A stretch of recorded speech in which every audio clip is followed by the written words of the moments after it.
بسم اللہ الرحمن الرحیم۔ شوہر اور بیوی کے درمیان ایسے مسائل پیش آتے ہیں جن کا علم رکھنا ہمارے لیے بہت ضروری ہے۔ ہمارے کافی دوست دین اسلام کے بارے علم نہیں رکھتے، وہ دینی کتب کا مطالعہ نہیں کرتے، کسی عالم سے شرعی سوال کرنے سے ڈرتے ہیں۔ ناظرین گرامی، آج کی ویڈیو اس بارے میں ہے کہ وقت کے ساتھ ساتھ بیویاں اپنے شوہروں سے نفرت کیوں کرنا شروع کر دیتی ہیں۔ احادیث مبارکہ میں تفصیلی طور پر بیان ہے کہ ایسا کیوں ہوتا ہے کہ ہمارے گھروں میں لڑائی جھگڑے کیوں ختم نہیں ہوتے اور میاں بیوی میں نفرت کیوں پیدا ہو جاتی ہے۔ میاں بیوی کا رشتہ ایک ایسا رشتہ ہے کہ جس رشتے میں اگر ہلکی سی بھی ناچاکی آ جائے تو انسان کا گھر جہنم جیسا لگتا ہے، گھر کا سکون تباہ ہو جاتا ہے۔ بظاہر تو میاں بیوی ایک دوسرے سے ناراض ہوتے ہیں، لیکن ان کے دل میں ایک دوسرے کے لیے جذبہ موجود ہوتا ہے اور اکثر اوقات انا کی وجہ سے یہ ناچاکی طول پکڑ جاتی ہے، اور جو ایک دوسرے سے محبت کا جذبہ ہوتا ہے وہ نفرت میں بدل جاتا ہے۔ حضرت محمد صلی اللہ علیہ وآلہ وسلم نے ارشاد فرمایا، شیطان اپنا تخت پانی پر بچھاتا ہے، پھر اپنے لشکر بھیجتا ہے۔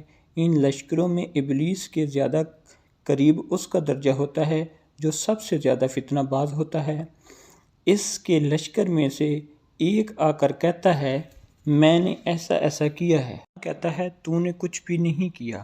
پھر ایک لشکر آتا ہے اور کہتا ہے، میں نے ایک آدمی کو اس وقت تک نہیں چھوڑا جب تک اس کے اور اس کی بیوی کے درمیان جدائی نہیں ڈال دی۔ یہ سن کر ابلیس اسے اپنے قریب کر لیتا ہے اور کہتا ہے، تو کتنا اچھا ہے، اور اپنے ساتھ چمٹا لیتا ہے۔ آئیے کچھ روزمرہ کے کاموں کی بات کرتے ہیں جو کہ ہم علماء کرام سے پوچھنے سے شرماتے ہیں، لیکن وہ میاں بیوی کے درمیان نفرت کا باعث بنتے ہیں۔ میاں بیوی اکٹھے غسل کر سکتے ہیں، ایک دوسرے کے ستر کو اور دیکھنے کے علاوہ وہ سارے جسم کو دیکھ سکتے ہیں، کیونکہ ستر کی طرف دیکھنا خلاف ادب بھی ہے اور شریعت کے بھی خلاف ہے۔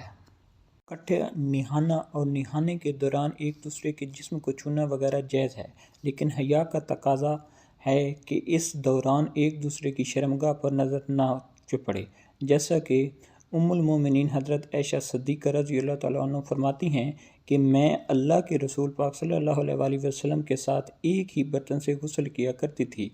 آپ مجھ پر شفقت فرماتے تو میں کہتی، مجھے بھی پانی دیجیے، مجھے بھی دیجیے۔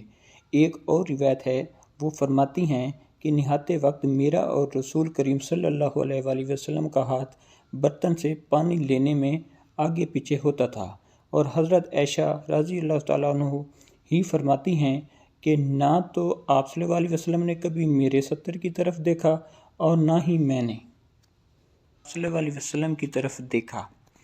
ناظرین گرامی، غسل کرتے وقت غسل خانے میں باتیں کرنا سخت منع ہے۔ حضرت عائشہ فرماتی ہیں کہ میں نے حضرت محمد صلی اللہ علیہ وآلہ وسلم سے پوچھا کہ اے اللہ کے رسول صلی اللہ علیہ وآلہ وسلم، مرد حضرات اس معاملات میں کس طرح ثواب کے حقدار ہوتے ہیں؟ حضرت عائشہ کا یہ سوال سن کر آپ صلی اللہ علیہ وآلہ وسلم کا چہرہ مبارک خوشی سے بھر گیا اور فرمایا، اللہ تعالیٰ نے مرد کے لیے بہت ثواب کا ذریعہ بنایا ہے۔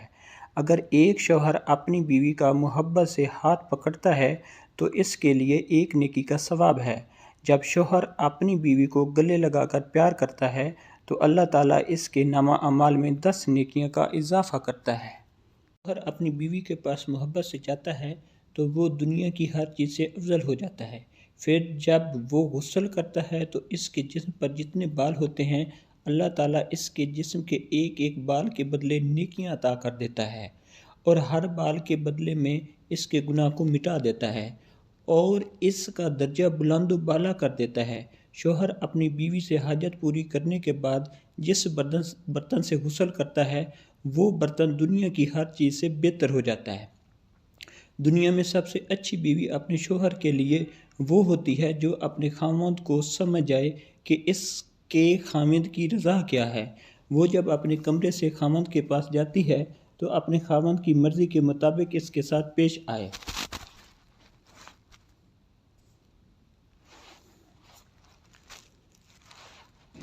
بلکہ خاوند کی مرضی سے بڑھ کر اس سے پیش آئے۔ اگر خاوند حاجت کے لیے اپنی بیوی کے پاس آنے کو کہتا ہے اور بیوی پاس آنے سے انکار کر دیتی ہے تو اللہ تعالیٰ ایسی عورت سے سخت ناراض ہوتا ہے۔ خاوند بیوی میں فساد ڈالنے کی بہت سی صورتیں ہیں۔ عورت سے خاوند کی برائی بیان کر کے دوسرے مردوں کی خوبیاں ظاہر کرے، کیونکہ عورت کا دل شیشے کی طرح کمزور ہوتا ہے۔ حضور اکرم صلی اللہ علیہ وآلہ وسلم نے فرمایا، تم میں سے اچھے لوگ وہ ہیں جو عورتوں سے اچھے سے پیش آئیں۔ مرد اپنی عورت کو نیکی کی دعوت دیتا اور اس کو ضروری مسائل سکھاتا رہے، اس کے کھانے پینے کا لحاظ رکھے، اور اگر کبھی کوئی خلاف مزاج بات ہو جائے تو درگزر سے کام لے۔ یہ نہ ہو کہ مار پٹائی پر اتر آئے، اس طرح ضد پیدا ہو جاتی ہے اور سلجھی ہوئی بات الجھ جاتی ہے۔ بیوی کو چاہیے کہ وہ بھی اپنے شوہر کی فرما برداری کر کے اسے راضی رکھے۔ حضور اکرم صلی اللہ علیہ وآلہ وسلم کا فرمان ہے کہ جو عورت اس حال میں مرے کہ اس کا شوہر اس سے راضی ہو، وہ جنت میں داخل ہوگی۔ بیوی شوہر کو اپنا غلام نہ بنا لے کہ جو میں چاہوں وہی ہو، چاہے کچھ ہو جائے۔ میری بات میں فرق نہ آئے، بلکہ اس کے لیے بھی یہی حکم ہے کہ اپنے شوہر کے حقوق کا خیال رکھے اور اس کی جائز خواہش کو پورا کرتی رہے اور اس کی نافرمانی سے بچتی رہے۔ اللہ تعالیٰ سے دعا ہے کہ ہم کو نیک کام کرنے کی توفیق عطا فرمائے۔ آمین۔